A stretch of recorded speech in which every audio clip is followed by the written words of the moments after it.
Welcome to my YouTube channel Jakkula JBTV.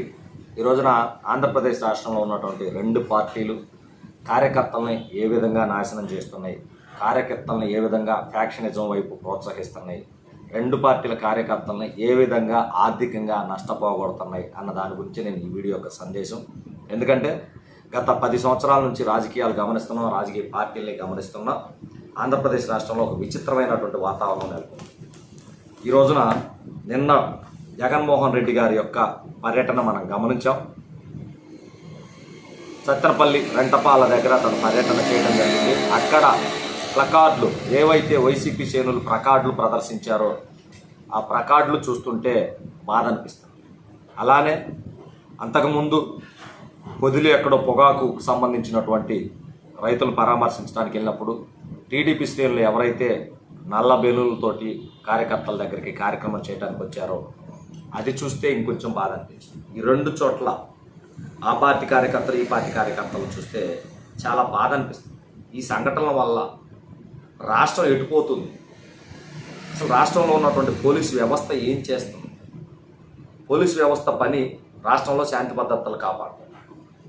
రెండు పార్టీలు శాంతి భద్రతల విఘాతం కలిగేలాగా కార్యకర్తలను రెచ్చగొడుతూ గొడవలు రేపే విధమైనటువంటి ప్రకటనలు కావచ్చు, పాంప్లెట్లు కావచ్చు, నిరసన కార్యక్రమాలు చేస్తుంటే పోలీసు వ్యవస్థ ఏం చేస్తుంది, నిఘా వ్యవస్థ ఏం చేస్తుంది అంటే మీరు కూడా ఆంధ్రప్రదేశ్ రాష్ట్రంలో ఉన్నటువంటి ఈ యొక్క పార్టీలకు సంబంధించిన వ్యక్తులు ఫ్యాక్షనిజం వైపు ప్రయాణం చేస్తుంటే మౌనం వహిస్తారా? గతంలో ఆంధ్రప్రదేశ్లో ఉన్నటువంటి ఫ్యాక్షనిజం వల్ల ఆంధ్రప్రదేశ్ ఎంత దారుణంగా దెబ్బతిన్నది, ఎన్ని వేల కుటుంబాలు నాశనం అయ్యాయి, ఎన్ని వేల ప్రాణాలు పోయాయి అన్నది మనం చూడలేదా? మళ్ళా ఆ వైపున వెళ్తుంటే ఎందుకు పోలీసు వ్యవస్థ కళ్ళు మూసుకొని ఉంది? దయచేసి పోలీసు వ్యవస్థను ఒకటే వేడుకుంటున్నాను, మీరు రాజకీయాలకి తొత్తులుగా మారినంతకాలం ఆంధ్రప్రదేశ్ రాష్ట్రం సర్వనాశనం. ఇప్పుడు ఆంధ్రప్రదేశ్ రాష్ట్రం సర్వనాశనం అయిపోతుంది. అటు జగన్మోహన్ రెడ్డి గారి కార్యక్రమాల వల్ల కావచ్చు, ఇటు చంద్రబాబు నాయుడు గారి కార్యక్రమాల వల్ల కావచ్చు. వీరిద్దరు పర్టికులర్గా వీరిద్దరి గురించే నేను మాట్లాడతాను. వీరిద్దరు స్వార్థం కోసం అటు జగన్మోహన్ రెడ్డి గారు ముఖ్యమంత్రిగా ఉండాలని కావచ్చు, చంద్రబాబు నాయుడు గారు ముఖ్యమంత్రిగా ఉండాలని కావచ్చు, కార్యకర్తలను రెచ్చగొడుతూ అంతిమంగా వాళ్ళ అధికార దాహానికి కార్యకర్తలను బలి చేస్తున్నారు. ఎందుకు వీళ్ళిద్దరినే అంటున్నాను అంటే, గతంలో వైసీపీ పార్టీ అధికారంలో ఉన్నప్పుడు రాజధాని మహిళలు వారేదో రాజధాని అమరావతిని తీసేశారనే యొక్క బాధతోటి నిరసన కార్యక్రమం ర్యాలీగా వెళ్తూ ఉంటే, దైవ దర్శనాలకు వెళ్తూ ఉంటే వారు ఎక్కడికి వెళ్తే అక్కడ వైసీపీ శ్రేణుల్ని రెచ్చగొట్టేసి వైసీపీ శ్రేణుల చేత నల్ల బెలూన్లు ఎగరేస్తూ వాళ్ళు ప్రోగ్రాం చేస్తున్న చోట నిరసన కార్యక్రమాలు వైసీపీ శ్రేణుల చేత చేయించిన పార్టీ వైసీపీ, జగన్మోహన్ రెడ్డి గారు. ఈ రోజున అదే పంతా కొనసాగిస్తూ టీడీపీ వైసీపీ పార్టీ ఎక్కడైతే జగన్మోహన్ రెడ్డి కార్యక్రమాలు చేస్తున్నారో అక్కడ వైసీపీ శ్రేణులకి వ్యతిరేకంగా టీడీపీ శ్రేణుల చేత నిరసన కార్యక్రమాలు చేస్తున్నారు. దీనివల్ల నష్టపోయేది ఎవరు? ఆ రోజున అక్కడైనా ఈ రోజున ఎక్కడైనా నష్టపోతుంది ఈ యొక్క పార్టీ శ్రేణులు మాత్రమే. ఆ పార్టీ శ్రేణుల్ని, వారి కుటుంబాలని తాకట్టు పెట్టేసి మీ భార్య బిడ్డల్ని మీ కొడుకులకి ముఖ్యమంత్రులు చేయాలని, మీరు ముఖ్యమంత్రులుగా ఉండాలని చెప్పేసి పరిపాలన సాగించడం ఇది ఎంతవరకు కరెక్ట్? పోలీసు వ్యవస్థ ఏం చేస్తుంది? ఆ రోజున వాళ్ళు నిరసన చేస్తున్నప్పుడు వాళ్ళని ఆపాల్సిన బాధ్యత మీకు లేదా? రెండు వైరీ వర్గాలు ఒక చాటుకు వస్తున్నప్పుడు పోలీసు వ్యవస్థ అంతా ఏం చేస్తుంది? ఇది తప్పు కాదా? నిన్న రెచ్చగొట్టే విధంగా ప్లకార్డులు పెడుతున్నప్పుడు జప్పా జప్పా జప్పా తలకాయలు నరుగుతామని చెప్పేసి ప్లకార్డులు ప్రదర్శిస్తున్నప్పుడు పోలీసు వ్యవస్థ ఏం చేస్తుంది? అది అధికార పార్టీ అయినా సరే, ప్రతిపక్ష పార్టీ అయినా సరే, వీరిద్దరిని ఖండించాల్సిన బాధ్యత పోలీసు వ్యవస్థ మీద ఉంది. కానీ పోలీసు వ్యవస్థ నిమ్మకి నీరెత్తినట్టు మౌనంగా ఉంది. ఇది చాలా బాధాకరమైన విషయం. దయచేసి ఇప్పటికైనా సరే పోలీసు వ్యవస్థ ఇలాంటి సంఘటనలను ఖచ్చితంగా ఖండించాల్సిన బాధ్యత మీకుంది. ఒక రెండు ప్రత్యర్థి వర్గాలని ఒకే చోట ప్రోగ్రాం చేస్తున్నప్పుడు మీరు ఎందుకు మౌనంగా ఉంటున్నారు? ఇది తప్పు కాదా అని నేను పోలీసు వ్యవస్థను ప్రశ్నిస్తున్నాను. నష్టపోయేది ఎవరు? ఇక పార్టీ శ్రేణుల్ని నేను హెచ్చరిస్తున్నాను. మీరు ఏ పార్టీల కోసం ఈ కార్యక్రమాలన్నీ చేస్తున్నారు? ఎవరి కోసం మీరు రెచ్చగొట్టే ధోరణి చేస్తున్నారు? నిన్న ఆ ప్లకార్డు ప్రదర్శించినటువంటి వ్యక్తులు నేను అడుగుతున్నాను. మీరు మరలా 29లో అధికారంలోకి వస్తే మేము రఫా రఫా రఫా అంటున్నాం. మరి 24 నుంచి 29 దాకా వీళ్ళకి అధికారం ఉంది కదా, వీళ్ళు జఫా జఫా జఫా అనరా? ఆలోచించుకో ఒకసారి. నువ్వు అధికారం వస్తే రఫా రఫా అంటే అధికారం ఉన్న వీళ్ళు రఫా రఫా అనరా?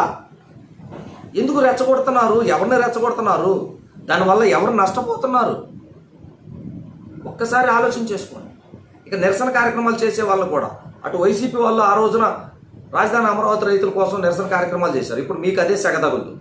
ఆ రోజున మీరు చేయకుండా ఉంటే ఈ రోజున మీకు అది తగలదు కదా. ఆ రోజున మీరు తప్పు చేశారు, ఈ రోజున మేము చేసేది ఒప్పు అంటున్నాం. ఇది ఎంతవరకు కరెక్ట్? అంతిమంగా బలి అవుతుంది ఎవరు? దయచేసి ఆలోచన చేసుకోండి పార్టీ కార్యకర్తలందరూ. అధినాయకులకి ఏం కాదు. చంద్రబాబు నాయుడు గారు వచ్చేసి చంద్రయ్య పాడమోసి వెళ్ళారు తప్పితే ఆ చంద్రయ్య కుటుంబానికి ఆ చంద్రయ్య తీసుకురాలేదు తిరిగి. నిన్న జగన్మోహన్ రెడ్డి గారు కూడా ఆ రెంటపల్ల అతను విగ్రహావిష్కరణ చేస్తారు తప్పితే ఆ చనిపోయిన అతన్ని ఆ కుటుంబానికి తీసుకొచ్చి ఇవ్వడం. ఆ కుటుంబం శోభపడుతుంది. ఆ తల్లిదండ్రులకి బిడ్డ లేని బాధ తెలుసు, ఆ బిడ్డలకి తండ్రి లేని బాధ తెలుసు. ఇక్కడ కూడా చంద్రయ్య గారికి ఆ తండ్రికి ఆ కొడుకులకి తెలుసుద్ది తండ్రి లేని బాధ, ఆ తల్లిదండ్రులకు తెలుసుద్ది కొడుకు లేని బాధ. జగన్మోహన్ రెడ్డి గారికి ఏం కాదు, చంద్రబాబు నాయుడు గారికి ఏం కాదు. వాళ్ళిద్దరికి ఎటువంటి నష్టం ఉండదు. మీరు గమనించారో లేదో, వాళ్ళు కనీసం జైల్లో ఉన్నా సరే వాళ్ళకి సకల సౌకర్యాలు అందుతాయి. జైల్లో ఉన్న సకల సౌకర్యాలు అందుతాయి ఇద్దరు నాయకులకి. మీకే అంతిమంగా కార్యకర్తలకే నష్టం. ఒక్కసారి ఆలోచించుకోండి. రెండు పార్టీల కార్యకర్తలకు నేను విజ్ఞప్తి చేస్తున్నా, అధికారం శాశ్వతం కాదు. అధికారం ఉంది కదా అని చెప్పేసి 5 ఏళ్ళు మీరు విర్రవేగితే తర్వాత 5 ఏళ్ళు నష్టపోవాల్సి వస్తుంది. ఈ 5 ఏళ్ళు సంపాదించుకుంటే మరుసటి 5 ఏళ్ళు పోగొట్టుకోవాలి. అంతిమంగా నువ్వు తినేదేం ఉండదు. ఏ రాజకీయ పార్టీకి శాశ్వతంగా పదవి అధికారం ఉండదు. ఒక్కసారి కార్యకర్తలు ఆలోచించండి. ఇప్పటికే నష్టపోయి ఉన్నారు రెండు పార్టీలకు సంబంధించిన కార్యకర్తలు ఆర్థికంగా. 2014 నుంచి 19 దాకా టీడీపీ కార్యకర్తలు పనిచేస్తే 19 నుంచి 24 దాకా వాళ్ళకి బిల్లులు చేయకుండా వాళ్ళని నష్టపోగొట్టారు. 19 నుంచి 24 దాకా వైసీపీ వాళ్ళు ఏదైనా పనులు చేసి ఉంటే వాళ్ళకి ఇప్పుడు బిల్లులు చేయకుండా టీడీపీ పార్టీ వీళ్ళని నష్టపోగొట్టారు. రెండు పార్టీలు నష్టపోతున్నారు కార్యకర్తలు. అభిమానాన్ని అభిమానంగానే ఉంచుకోండి. నీ కుటుంబాన్ని నాశనం చేసేంత అభిమానం ఉండక్కర్లేదు. వాళ్ళ కుటుంబానికి కోట్లు సంపాదించడం కోసం నీ భార్య బిడ్డల జీవితాలు ఎందుకురా నాశనం చేస్తావు? ఒక్కసారి కార్యకర్త అనేవాడు ప్రతి ఒక్కడు ఆలోచించుకోండి. ఇది రెండు పార్టీల కార్యకర్తలకి హెచ్చరిక. గుర్తుపెట్టుకోండి, మీరు చస్తే మీ పాడి మోయటానికి వస్తారు తప్పితే నీ కుటుంబాన్ని పల్లకిలో వాళ్ళు మొయ్యరు. అది ఏ పార్టీ నాయకుడైనా. నువ్వు జైలుకి వెళ్తే 2 పళ్ళు ఇస్తారు తప్పితే నీ ఒంటి మీద పడే దెబ్బల్ని ఏ పార్టీ నాయకుడు తీసుకోడు. నీ ఒళ్ళే తీసుకోవాలి ఆ దెబ్బల్ని. ఆ నొప్పిని నువ్వే భరాంచుకోవాలి. ఆర్థికంగా నీ కుటుంబం చితికిపోవాలి, దెబ్బలు నీ ఒళ్ళు భరాంచాలి. కాబట్టి రెండింటిని దృష్టిలో పెట్టుకొని రాజకీయ పార్టీలకి మీరు సేవ చేయండి అని చెప్పేసి వీడియో ముఖంగా హెచ్చరిస్తూ, రెండు పార్టీల కార్యకర్తలు దయచేసి రఫాలు జప్పాలు మానేసి పార్టీ కార్యక్రమాలు చేసుకోండి, తప్పులేదు.